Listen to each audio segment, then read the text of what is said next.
अस्सलाम वालेकुम फ्रेंड्स। आई होप कि आप सब लोग ठीक होंगे। तो जैसा आपको पता ही था, पिछले 3 लेक्चर्स में हमने उठाया था 10th का यूनिट रिप्रोडक्शन और हम उसी के बारे में पढ़ रहे थे। लेकिन अब मेरे एक भाई ने कमेंट की है कि सेल बायोलॉजी पे एक लेक्चर अपलोड करो। तो ये वाला लेक्चर है सेल बायोलॉजी पे, जो कि है 11th का यूनिट। तो लेक्चर में आगे बढ़ने से पहले आप सबसे रिक्वेस्ट करना चाहता हूँ, अगर आप चैनल पे नए हो तो चैनल को सब्सक्राइब ज़रूर करना एंड वीडियो को लाइक करो। और कोई भी कन्फ्यूजन हो तो आप कमेंट सेक्शन में पूछ सकते हो। तो चलो करते हैं स्टार्ट सेल बायोलॉजी इस लेक्चर में। तो सेल बायोलॉजी का ये इंट्रोडक्शन है जो हम आज डिस्कस करेंगे। इसमें सबसे पहला क्वेश्चन आता है, what is cell? What is cell? तो जैसा कि हम सब लोग बोलते भी है कि cell is the functional and structural unit of life. लेकिन इसके बावजूद हम ये भी कह सकते हैं कि ये जो सेल है, ये unit mass of protoplasm enclosed by cell membrane containing nucleus and other cell organelles, ये भी इसकी सही डिफिनेशन है। तो अभी हमने यहाँ पे बोला व्हाट इज सेल, ये हमने डिफाइन किया सेल क्या होती है। इसके बाद यहाँ क्वेश्चन अराइज होता है जो हमने ऊपर लिखा है, cell is the functional and structural unit of life. अब ये स्ट्रक्चरल यूनिट ऑफ लाइफ कैसे होती है, क्यों होती है? अंडरस्टैंड? Very good. और इसको स्ट्रक्चरल यूनिट ऑफ लाइफ क्यों बोलते हैं हम, अब हम वो डिस्कस करेंगे। तो हम सेल को स्ट्रक्चरल यूनिट इसलिए बोलते हैं क्योंकि जो हमारी बॉडी होती है वो बनी होती है इन्हीं सेल्स की। That's why we call it structural unit. Understand? Very good. तो अब हमने पढ़ लिया यहाँ पे सेल क्या होती है और इसको स्ट्रक्चरल यूनिट क्यों कहते हैं। इसके बाद हमको देखना है कि जो स्टडी ऑफ सेल है इसको क्या कहते हैं।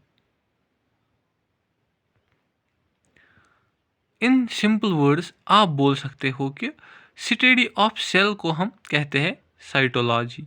लेकिन इन नाउअडेज साइटोलॉजी का नाम चेंज हो चुका है, क्योंकि ये जो सेल बायोलॉजी होती है ये रोल प्ले करती है in other fields of biology. अब यहाँ पे क्वेश्चन, किन किन फील्ड्स में अपना रोल प्ले करती है? Like molecular biology, immunology and genetics. That is why its name has been changed. Nowadays, study of cell is not called cytology. It is named as cell biology. I hope you guys understand this. तो ये एक brief introduction है about cell biology का। अगर आपको इसके related lectures चाहिए तो आप कमेंट करके मुझे बोल सकते हो। तो यहाँ तक तो हो गया सेल क्या होती है, और हमने ऊपर पढ़ा इसको स्ट्रक्चरल यूनिट क्यों बोलते हैं एंड स्टडी ऑफ सेल इसको क्या बोलते हैं, ये भी हमने पढ़ लिया। तो अब यहाँ पे क्वेश्चन अराइज होता है कि डिस्कवरी ऑफ सेल। अब यहाँ पे क्वेश्चन अराइज होता है अबाउट डिस्कवरी ऑफ सेल। अब हम देखेंगे डिस्कवरी ऑफ सेल, उसके बारे में हम थोड़ा बहुत पढ़ेंगे यहाँ पे अब। ओके,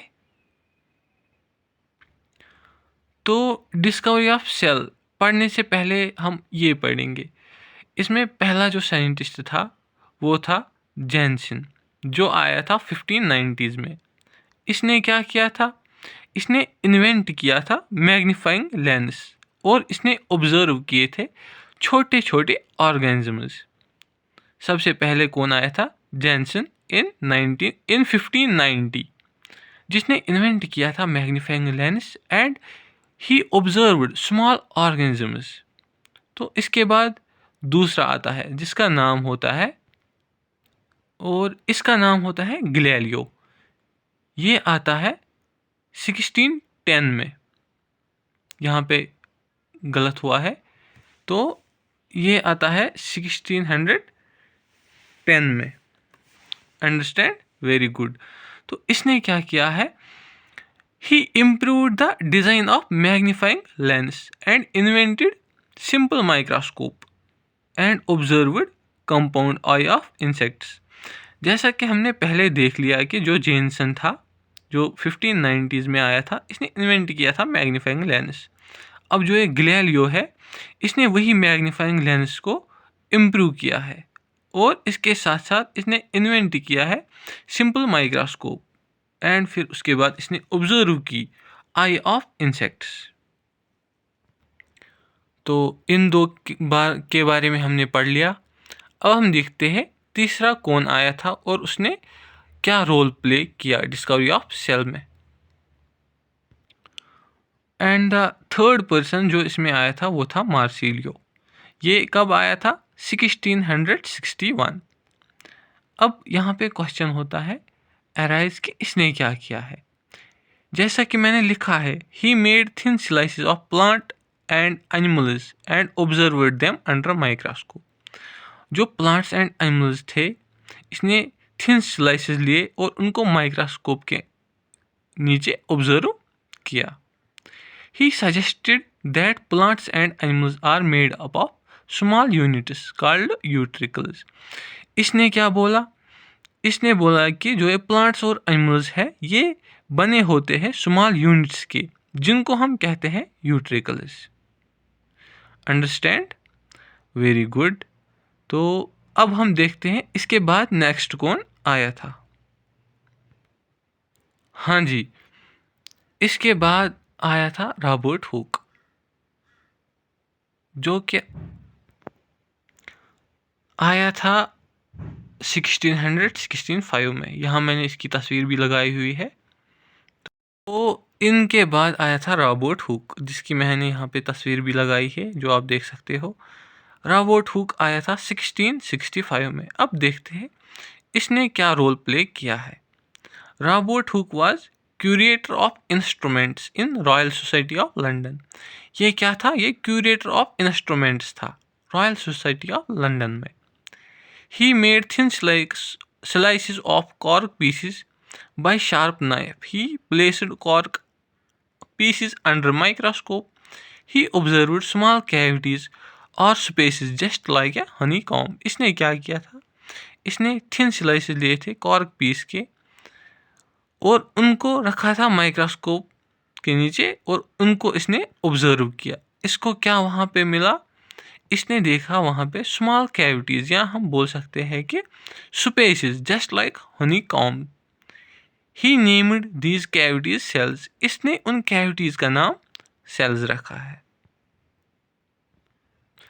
तो जब इसने ये सब देख लिया, फिर इसने क्या किया, he published his report in a book. तो इसने ये अपना रिपोर्ट एक बुक में पब्लिश किया है, जिस बुक का नाम था माइक्रोग्राफिया। इसने जब देखे ये small cavities and spaces just like honeycomb, इसने इन कैविटीज़ का नाम रखा था सेल्स। तो इसके बाद इसने ये अपना रिपोर्ट जो इसने ऑब्जर्व किया ये पब्लिश किया था अब एक बुक में, जिसका नाम था माइक्रोग्राफिया। लेकिन he do not know the significance of cells, but he suggest that these are the passages for connecting fluids. इसको तब सिग्निफिकेंस सेल्स की पता नहीं थी, लेकिन इसने क्या बोला कि ये पैसेजेस है for conducting fluids. Understand, very good. तो ये था अबाउट रॉबर्ट हुक। तो इसके बाद आया था लेवन हुक, जो आया था 1672 में। इसने क्या किया, इसने इन्वेंट किया था कंपाउंड माइक्रोस्कोप, जो हम स्कूल्स में देख सकते हैं। और इसके साथ साथ इसने डिस्कवरी ऑफ फ्री सेल्स भी की थी लेवन हुक ने, जो कि आया था 1672 में। और इसके अलावा इसने जो इन्वेंशन ऑफ कंपाउंड माइक्रोस्कोप की थी, उसके लिए इसको गवर्नमेंट की तरफ से $40,000 अवार्ड भी मिले थे। तो ये था लेवन हुक। अब देखते हैं हम इसके बाद कौन आया था। इसके बाद एनग्रीव आया था, जो क्या आया था, हाँ जी, इसके बाद आया था एनग्रीव, जो क्या आया था 1681 में। He gave the cell concept and he said that cell is the basic unit of life. He was the person जिसने हमको सेल कंसेप्ट दिया एंड बोला कि cell is the basic unit of life. So this was a brief introduction about cell biology of 11th। I hope कि आप सब लोगों को पसंद आया होगा। एंड वीडियो कैसा लगा आप सब लोग कमेंट सेक्शन में ज़रूर बोलना। इसके अलावा अगर आप चाहते हो कि नेक्स्ट पार्ट अपलोड मैं करूं, नेक्स्ट लेक्चर अपलोड करूं, तो आप कमेंट करके बोल सकते हो। सो वीडियो अच्छा लगा होगा तो चैनल को सब्सक्राइब ज़रूर करना एंड नेक्स्ट पार्ट के लिए कमेंट करना।